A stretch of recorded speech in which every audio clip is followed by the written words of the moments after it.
My friend and I have always known not to go into the woods around my house at night. I live in a really rural area. Like, the nearest house is about a mile away, kind of rural. I love it. I grew up in suburban areas, so living somewhere so far away from civilization is really nice and peaceful to me, most of the time. But there's an area of woods just a few minutes walk from my home that I and my friends all knew about. We all knew something lived in those woods. God only knew what, but the people in my neighborhood knew you kept your pets indoors or fenced in. You didn't walk there. And you never went there after dark. Whatever or whoever lived in there, never left. It's not like people and pets went missing from yards and stuff. But visitors tended to vanish. Mostly because they didn't listen to the warnings. No one's really sure what it is. We had a somewhat famous supernatural hunting crew come tromping in up there once, to try and check it out. They claimed they never found anything up there, but they also refused to spend the entire night. It's Halloween, my friend was whining at the moment, the night that the story I am about to tell you happened. You have to come out for Halloween. Stop being such a damn wet blanket. Thanks, Michelle, I groaned, putting my feet up on the table. I hate Halloween. I've always hated Halloween. I don't like being scared, and I don't like dealing with tiny brats wanting candy every 5 minutes.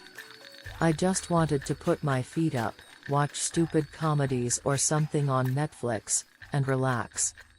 I don't like being scared. I don't like haunted houses. Then don't come to the haunted house. Just come to the party after. She whined, and I could practically see her bouncing up and down on her toes like a child trying to get her way. It'll be fun. Jack'll be there. Yes, that's what I want to do. Get drunk in front of Jack. I rolled my eyes. Drunk people act like idiots. She giggled on the other end of the line. So don't get drunk.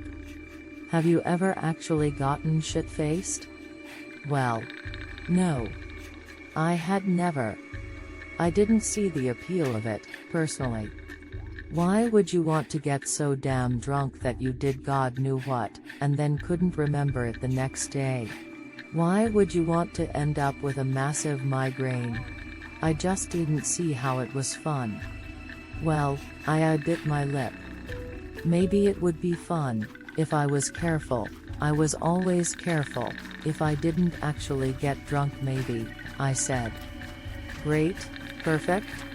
I'll pick you up at 12. I said maybe. But it was too late. She'd already hung up on me. Oh, goddammit. I didn't have much choice now.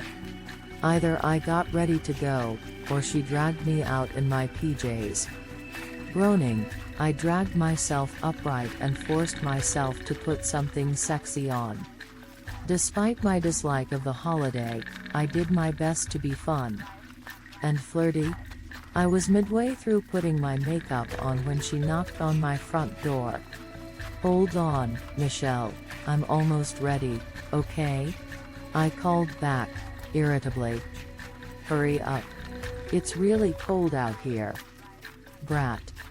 I rolled my eyes as I finished putting on my lipstick, checking myself in the mirror. Danny. Michelle called again. I said hold on, I yelled back. No, Danny, I. Suddenly, I heard her yelp. Now, Michelle had always been a drama queen. We all knew better than to take her seriously with a lot of things, but that sounded like an honestly frightened yelp. I paused, head tilted, and listened hard. Michelle? You okay? Nothing. Michelle? Oh, hell. Now I was actually worried about the little idiot.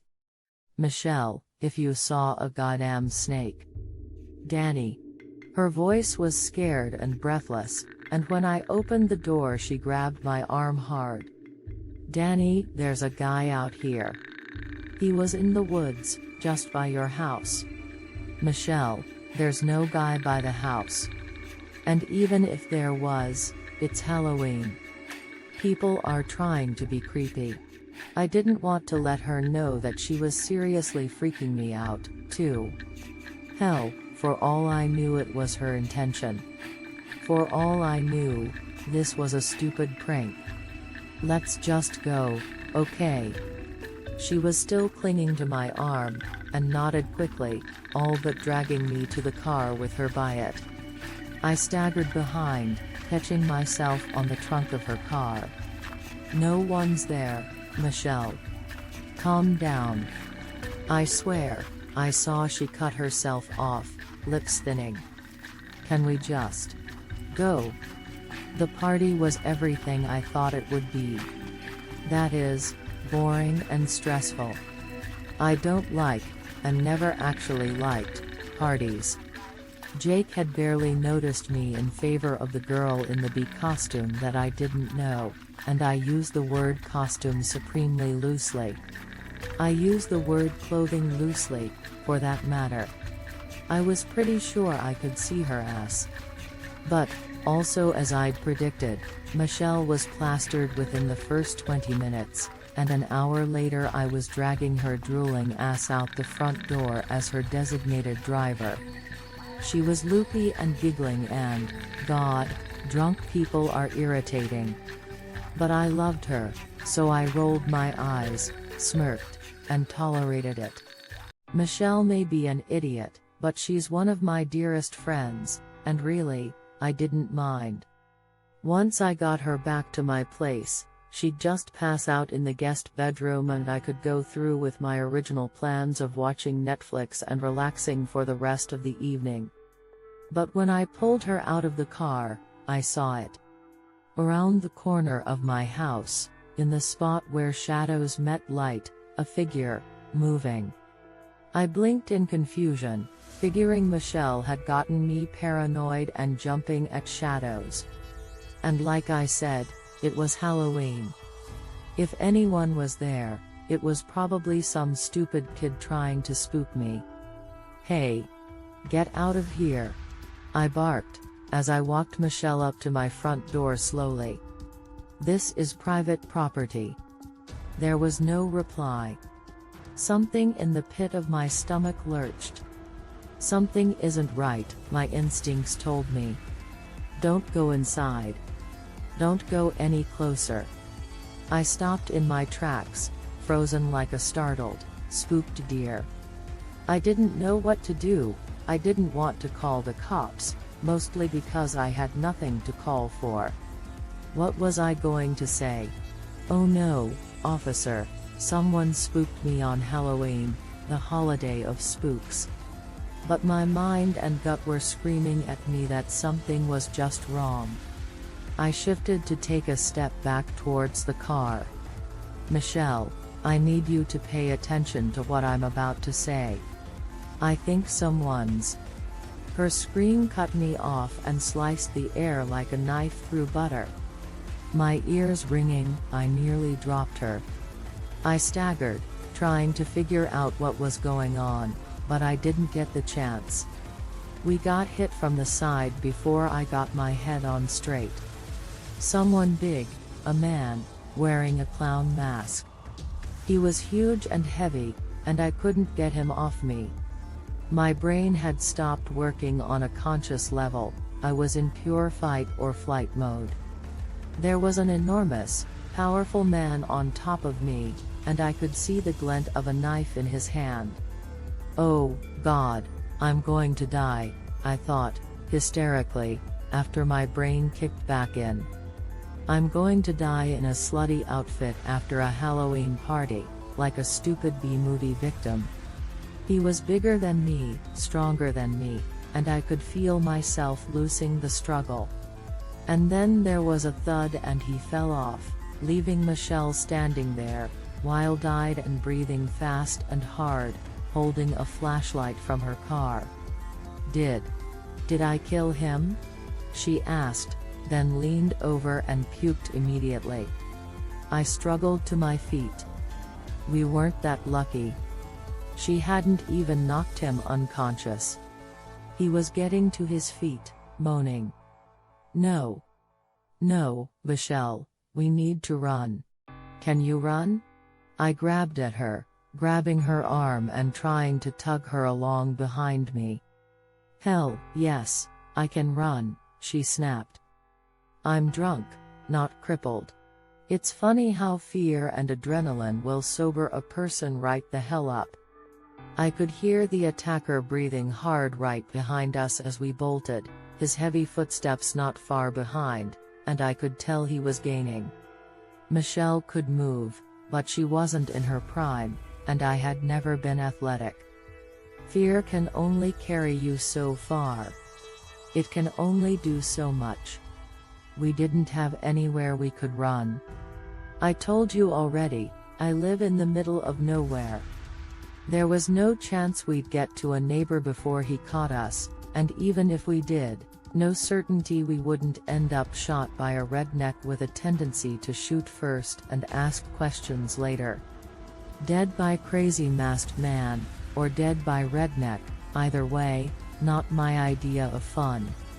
I pulled my phone out, still running, panting heavily. I dialed 911, half sobbing as the operator picked up. "Help me, please," I cried. "My friend and I are being. There's a man." I wish I could say I was strong, clear-spoken, and calm. I wish I could say I kept my shit together and gave her an accurate description of what was happening. What I did instead was stammer like a damn fool and start sobbing. "Ma'am, calm down," came the cool yet urgent voice over the line. "I can't help you if I can't understand what's wrong. Someone's trying to kill us." I managed to blurt out. "There's a man. He was outside my house. He's chasing my friend and I." I half expected her to call bullshit, to accuse me of playing a prank. Thank God, she didn't, and took me seriously. "Do you have somewhere you can go? A neighbor's house, a police station or fire station, a nearby hospital?" "No, I live at." I gave her my address, and no sooner had I gotten it out than, like said B-movie bimbo, I tripped. I hit the ground hard, as did my phone, which went clattering into the darkness. I didn't bother trying to reclaim it. I staggered to my feet, and kept running, Michelle screaming at me to get up the entire time. The mistake cost us precious moments. He was going to catch us. He was going to catch us. If we kept running in a straight line, he'd catch with up and then. And then. I didn't want to think about what came next. "Michelle, turn left. Into the woods," I screamed. It was the first thing I could think of to do. "We can't," she protested. "We have to," I insisted. "Danny, we can't. We don't have a choice." I was already veering up the hill, into the thick tree line. All together we bolted into the darkness of the woods everyone knew not to go into after dark, scrambling, stumbling, scraping our knees and hands, blood leaking from deep scratches. All of us, that is, except our assailant. I slammed to the ground, pulling Michelle down with me, just as I heard him tromp in after us. She clamped her hands over her mouth to muffle her sobs. I was crying, too, I knew I was. We clutched one another, there in the shadows, trying desperately to keep quiet while footsteps marched by our hiding spot, heavy and deliberate. "I'll find you," he whispered, not yelled or screamed. "I'll find you both. You think I'm scared of your little urban legend, you inbred hicks?" He laughed, deep and raspy. "You have room to talk," I thought to myself. I could feel a hysterical giggle rising in my throat, and I clamped my own hands over my mouth to keep it back. My chest convulsed with sobs and laughter, and I could feel Michelle clutching me tighter, desperately whispering to me to shut up, asking what was wrong, terror in her subdued voice. The sound burst out of me in a choked, strangled hybrid of a laugh and a terrified yelp. I coughed it out, choked it out, and then Michelle was screaming again, and I was screaming too because I knew he'd heard me, because I'd gotten us killed. We were dead and it was my fault, all my fault. And then blood splattered across my face. For a minute, I was horrified by the idea that it was Michelle's. At first I shouted her name, horrified and grief-stricken, before I noticed that she was standing behind me, uninjured, clutching my shoulders with one hand and pointing with the other. Oh my God. Danny. Danny, oh my God. I twisted to look at what she was pointing at. I wish, now, that I hadn't. Something stood before us. It was easily 8 feet tall, and I couldn't make out many details because of how dark it was, but I could see the deer head it had, and the horns that rose easily 5 feet high themselves, if not more. Something hung from the prongs, moss, or something else, trailing down almost to the ground. The body seemed to be human enough, but the legs and feet were deer or goat-like. The long, thin, fur-rimmed tail that trailed behind it, complete with a tufted tip, seemed like it belonged on a unicorn or Kirin, or some other mythical creature. It was easily as lengthy as the creature was tall. The hands that held our attacker were more like claws, the nails so thin and razor-sharp. Sharp enough to have torn his head off without effort, apparently, because that's exactly what it had done. It tossed the corpse aside, then bent down, until its head was level with mine. Hot breath from its nose blew into my face. It smelled like rot, and mold, and mud, and dirt. I'll be honest. Everything that happened after that is a blur that I don't remember well. Michelle said I passed out, and that it walked away, leaving her a sobbing wreck on the ground beside me. She said the cops finally showed up 20 minutes later. The next few weeks were a mixed-up mess of questionings from the cops, and of attention from the media and people trying to get us to appear on news and talk shows, or ghost hunting, supernatural programs. Michelle ate it up. She's always loved attention and being in the spotlight. Me, not so much. For my part, I guess I just needed to get this out. To tell the story for real, with no frills or embellishments, not to a screaming crowd or nosy, stupid teenager thinking he's going to catch the next Bigfoot on film.